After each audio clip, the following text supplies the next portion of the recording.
For white girls that do not know.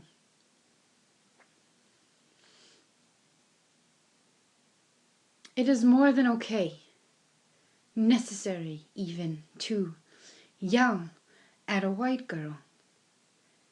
But how will she hear? One, for she somehow needs to learn that she isn't fragile. She isn't teacup, pinky out, porcelain vessel too brittle and minute and precious that can't be dropped, safe only in a glass cupboard for special occasions where white man orders steak for her, medium rare, and casually remarks upon its arrival that it reminds him fondly while he strokes her arm of skinned raw beaver. She'll learn to like it just like missionary, and if not, he's 3,000 plus years of burnings gone to gaslighting's false positive, confident that she won't say shit about it, but will fill her brittle vessel with corrosive bitter tea until suddenly at 55 or maybe 33 she'll take to gin or wine from tumblers, compulsive redecorating, hysterics to befit an aging oracle. And that's when she will be discarded, replaced, trashed like chipped teacup for a new, shiny, deeper, emptier vessel for him to fill with himself, one who already knows the script, this time with no training necessary. Clean shaven. No, I mean strip stick. Medium rare. Now, that's impressive, he may say, perhaps without actual words, but infinite, chipping allusions, glowering like ghostly flower forgotten by the moon. Flagrantly she'll pull out from the folded scrolls of her wrinkles the unwritten upon empty life she won't admit or write outrightly she resented all along, but remember instead, like fragrant perfume, the glory days when she kept one trap shut, brushing her bottle blonde hair. I was so much better than this new fake little slut. 2. White girl doesn't know that what white girl doesn't know does hurt her. And in that unknowing, that limp unfeeling, in that clean crest white strip of alchemy designed as distraction, foggy illusion, maybe she'll lean for a Maybelline cream that maybe she wasn't born with melanin, but maybe with this spray on skin she can become another inversion and declare to the self she searches for in that shallow mirror on the wall. Like, oh my god, orange is the new black.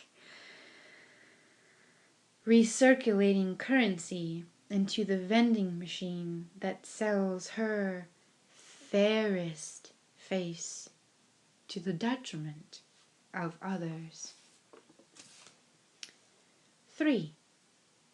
And as she dons a headdress to go stomp out underfoot the seedlings of a perennial authentic doubt that sprouts the spirit of smallest intuition she can't and won't let grow, she instead fortifies the wall around the enormous root ball of her shame. She'd be unlikely to say it that way, though, for white girl doesn't know.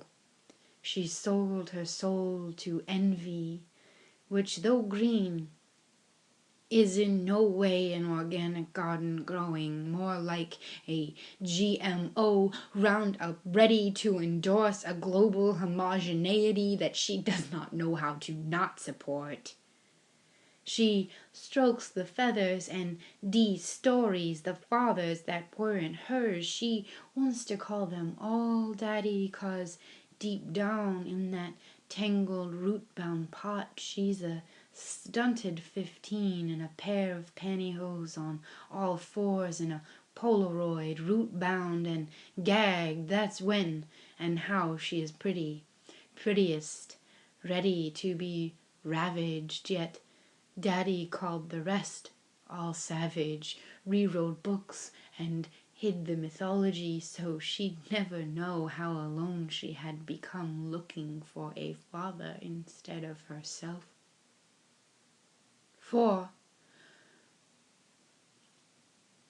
and 3. For white girl doesn't know she's a culturally bred chihuahua. Lots of harmless yap, yap, yap, yet if one too many or out of line, it's one swift kick and it's all over. For the teacup poodle, he may even say one day, I just couldn't stand the sound of her voice anymore. So she'll take to a nasally namaste stuff her empathy like a receipt to the bottom of a Gucci bag that she can later write off to uncle as a charitable donation to those less fortunate, to those starving children in Africa, to those sad animals whose commercials play simultaneously alongside the ads for the starving children in Africa. She's always comparing. This Gucci bag, for instance, came from her most recent selection from the interchangeable rotation of Prince Charmings, which he exploited from the hands of others for his princess. She reminds herself to not forget the proof of her caring, places her small, yapping familiar into the bag, and struts down Fifth Avenue like her face owns the place. For as long as that looking glass shows her, she knows she exists. She is still the prettiest, mistaking perverted, timeless youthfulness for usefulness comparatively for daddy, and anyone that is otherwise not her, or what she thinks is her, is a threat. Namaste, daddy. I'm so flexible now, daddy. Does that excite you, daddy? For white girl doesn't know namaste does not translate to all is healed and forgiven, for forgiven does not translate to forgotten, the way she has. Steady, slow erosion. For white girl doesn't know that though she is in a fairy tale, she has become the ugly stepsister. For white girl doesn't know that wearing pants does not mean she must act like daddy. For white girl doesn't know that well-manicured lawns and manners eventually translated to bald pubic mounds and never-ending springs, and that happily ever after is code for spiritual lobotomy. For white girl doesn't know that wildness is not exclusively reserved for Prince Charmings with a lawnmower. For white girl doesn't know that priestesses, herbalists, witches, and goddesses frequently had no husbands. For white girl doesn't know that as long as she's looking for the version of herself that daddy says he wants, her sons will keep becoming him, for they only saw mommy through the mirror.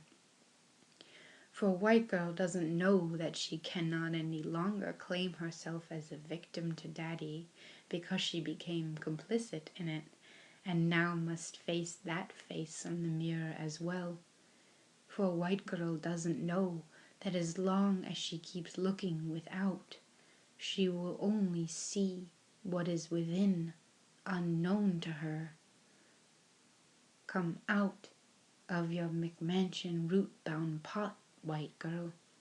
The sky is not going to kill you.